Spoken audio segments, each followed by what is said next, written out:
A história da Inquisição é uma das mais sombrias da humanidade.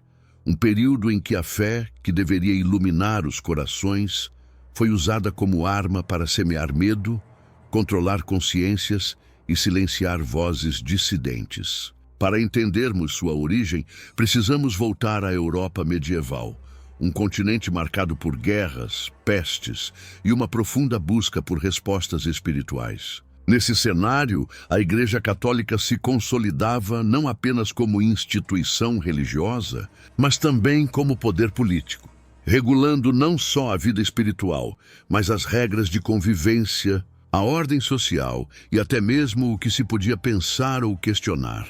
O medo da heresia era a justificativa central. Qualquer ideia que ameaçasse a autoridade e a unidade da fé cristã era considerada perigosa. Filósofos, cientistas, líderes espirituais independentes e até cidadãos comuns poderiam ser acusados de desafiar a verdadeira doutrina. O termo heresia não tinha limites claros. Podia significar desde negar um dogma até simplesmente pensar diferente, adotar práticas culturais locais ou questionar interpretações oficiais da Bíblia. Foi nesse contexto que a Inquisição nasceu. Oficialmente, a primeira grande instituição inquisitorial surgiu no século XIII, com o Papa Gregório IX em 1231. Seu objetivo declarado era combater hereges como os cátaros, no sul da França, e os valdenses, que defendiam práticas religiosas independentes de Roma. Mas na prática, a Inquisição se transformou em um tribunal da fé que unia religião e política, funcionando como um mecanismo de vigilância e punição. As cidades medievais passaram a conviver com uma atmosfera de desconfiança permanente. Qualquer vizinho poderia ser um delator, uma palavra mal interpretada, um gesto fora do costume, ou até mesmo a inveja pessoal de um rival poderia resultar em uma acusação de heresia. E diante da Inquisição, poucas defesas eram possíveis. Os acusados eram submetidos a interrogatórios rigorosos, muitas vezes acompanhados de tortura para arrancar a verdade. A presunção de inocência, tão cara à justiça moderna, simplesmente não existia.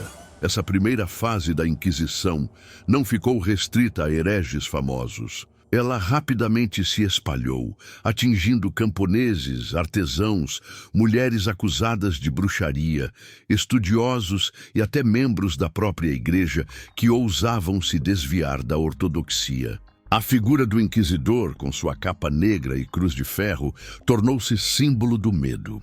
Não havia lugar seguro. Das vilas mais humildes às grandes universidades, a sombra da suspeita pairava sobre todos. Mais do que punir indivíduos, a Inquisição buscava moldar a sociedade pela força. Criava-se um ambiente em que obedecer cegamente era a única forma de sobreviver. O silêncio se tornava uma virtude, a dúvida, um pecado mortal. Aos poucos, o pensamento livre, a ciência nascente e as tradições culturais foram sufocados por uma vigilância implacável. E assim, sob a aparência de defender a fé, nascia uma máquina de repressão que atravessaria séculos, marcando a memória coletiva com cicatrizes profundas. O fogo das fogueiras não queimava apenas corpos, mas também ideias. E cada faísca que subia ao céu levava consigo o grito de milhares de vidas silenciadas. Se você chegou até aqui e essa história já te impactou, curta o vídeo e deixe nos comentários o que você sabia ou não sabia sobre a origem da Inquisição. Sua participação ajuda a espalhar esse conteúdo e a manter nossa jornada pelo mistério da história viva. Com o fortalecimento da Inquisição, a Europa medieval mergulhou em um cenário de vigilância constante. O Tribunal do Santo Ofício não era apenas uma corte religiosa, tornou-se um instrumento de poder que ditava quem poderia falar, pensar ou até sonhar. Os inquisidores eram enviados em missões especiais, carregando autoridade para investigar, interrogar e condenar em nome da fé. Os processos seguiam um padrão implacável. Tudo começava com a denúncia, anônima, muitas vezes motivada por rivalidades pessoais ou disputas locais. O acusado era intimado a comparecer diante do tribunal. Não havia garantia de defesa justa. Os inquisidores registravam cada palavra, cada gesto, cada silêncio em busca de sinais de culpa. A lógica era clara. Se alguém era acusado, havia motivos. Se negava, era porque escondia algo. A tortura era considerada uma ferramenta legítima, não como punição imediata, mas como um meio de esclarecer a verdade. Entre os métodos mais comuns estavam o potro, que esticava o corpo até romper articulações; a polé, em que a vítima era suspensa por cordas, sofrendo deslocamentos brutais; e a tortura da água, em que litros eram forçados pela boca e pelo nariz, até provocar sufocamento. Embora oficialmente a igreja negasse execuções diretas, a prática era clara.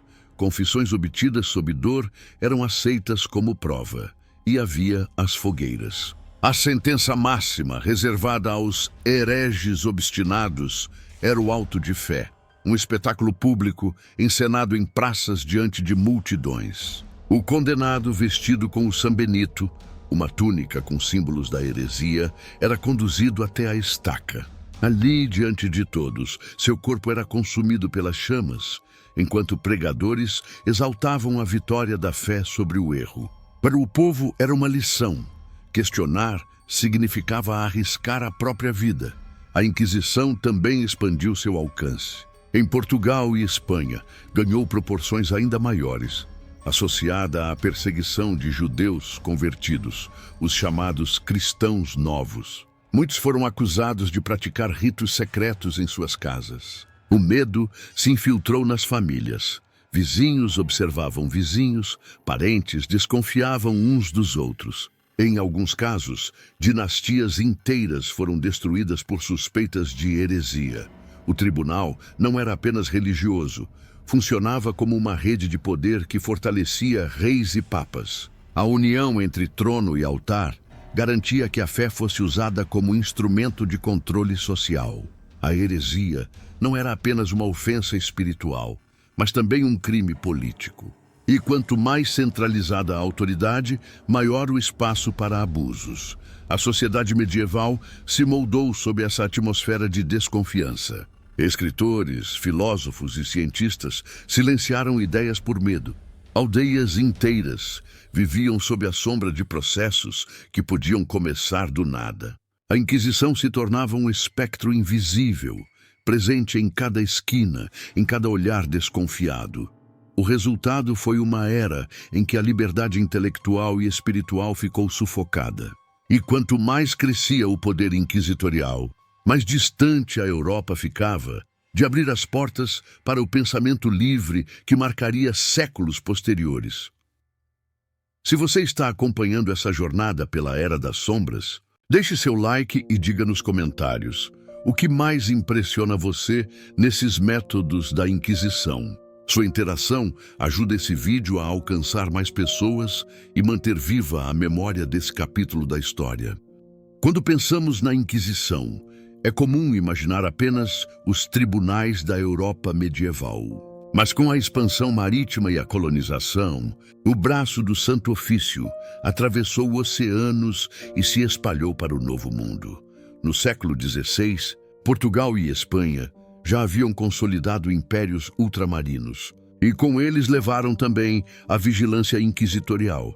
No Brasil colonial, por exemplo, a Inquisição não chegou a instalar tribunais permanentes, como acontecia em Lisboa ou Sevilha, mas suas visitas periódicas, conhecidas como visitações, deixavam marcas profundas. Inquisidores atravessavam o Atlântico com listas de suspeitos, cristãos novos acusados de praticar ritos judaicos em segredo, colonos que seguiam crenças indígenas, ou até religiosos que divergiam discretamente das normas da igreja. A simples chegada desses representantes criava um clima de medo em vilas inteiras.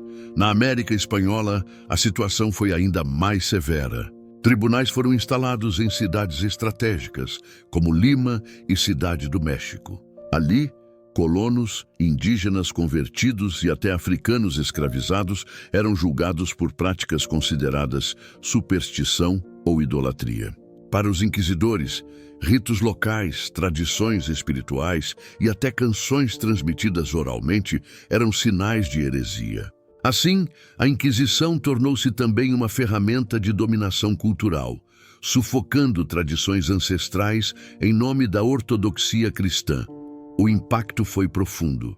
Povos que já haviam perdido suas terras e liberdade ainda eram obrigados a renunciar às próprias crenças. E quem resistia podia acabar nas masmorras do Santo Ofício. Ao mesmo tempo, colonos descendentes de cristãos novos, mesmo vivendo a milhares de quilômetros da Península Ibérica, não escapavam das suspeitas. O peso da origem familiar bastava para atrair acusações. Nesse cenário, a Inquisição alimentava não apenas a repressão espiritual, mas também conflitos sociais. Rivais locais se aproveitavam da instituição para destruir adversários. Bastava uma denúncia anônima para que o tribunal agisse. Assim, a rede inquisitorial se confundia com disputas de poder, heranças e rivalidades comerciais. Enquanto isso, na Europa, o movimento de caça às bruxas ganhava força. Especialmente entre os séculos XVI e XVII, milhares de mulheres foram acusadas de pactos com o demônio. Muitas eram curandeiras, parteiras ou simplesmente pessoas que despertavam a desconfiança das comunidades. A bruxaria se tornou o novo rosto da heresia e a fogueira continuava a queimar, desta vez em nome da guerra contra o mal. A Inquisição, portanto, não foi um fenômeno limitado a um espaço ou tempo. Ela se adaptava às circunstâncias, atravessava fronteiras e transformava crenças locais em alvos. Do interior de Minas Gerais ao coração do México, da Andaluzia às aldeias da Alemanha, sua sombra se estendia como um lembrete de que não havia lugar para a divergência. Se você está acompanhando essa narrativa, comente abaixo. Você já sabia que a Inquisição também chegou à América? Esse tipo de interação ajuda a expandir a discussão e manter viva a história. Com o passar dos séculos, a força da Inquisição começou a enfraquecer. O mundo estava mudando rapidamente. O Renascimento já havia aberto espaço para novas ideias. A Reforma Protestante dividira a cristandade europeia e o Iluminismo trazia uma visão de razão e liberdade de pensamento. Aos poucos, os alicerces que sustentavam o poder inquisitorial foram sendo corroídos. Nos séculos XVII e XVIII, críticas à Inquisição se tornaram mais frequentes. Filósofos, juristas e até membros da própria Igreja passaram a questionar os métodos violentos e a intolerância. A tortura, cada vez mais vista como inaceitável, começava a perder legitimidade. Em alguns países, tribunais inquisitoriais foram reformados, limitados ou até encerrados. Na Espanha, entretanto, a instituição resistiu mais tempo. Só no início do século XIX, durante as guerras napoleônicas, a Inquisição espanhola foi oficialmente abolida. Em Portugal, o Tribunal do Santo Ofício funcionou até 1821, quando as Cortes Constitucionais decretaram seu fim. Foram quase 6 séculos de existência, atravessando diferentes contextos políticos e sociais. Mas o fim institucional não significou o desaparecimento de sua herança. O medo plantado durante gerações deixou marcas profundas. Comunidades inteiras moldaram sua identidade em torno do silêncio e da obediência. A perseguição a judeus e cristãos novos, por exemplo, provocou fluxos migratórios, destruiu famílias e consolidou preconceitos que atravessaram o tempo. O mesmo ocorreu com povos indígenas e tradições culturais, que foram silenciadas em nome da fé. Hoje, historiadores ainda debatem os números. Quantos morreram nas fogueiras? Quantos foram torturados? As estimativas variam, mas todos concordam que o impacto vai muito além das estatísticas. A Inquisição não apagou apenas vidas, mas também vozes, culturas e possibilidades de avanço intelectual. Apesar disso, o estudo desse período é essencial. Ele nos lembra do perigo de quando instituições acumulam poder absoluto sem contestação. Mostra como o medo pode ser usado como ferramenta de controle e revela que mesmo nas trevas mais densas, a busca pela verdade e pela liberdade nunca deixou de existir, ainda que em silêncio. A Inquisição terminou oficialmente há 2 séculos, mas suas cicatrizes permanecem visíveis em debates sobre intolerância, censura e direitos individuais. É um alerta histórico. Quando a fé, a política e a justiça se misturam sem limites, o resultado pode ser devastador. Se você chegou até aqui, inscreva-se no canal para acompanhar outras histórias e mistérios que marcaram o destino da humanidade. Sua participação mantém viva essa jornada pela memória do passado.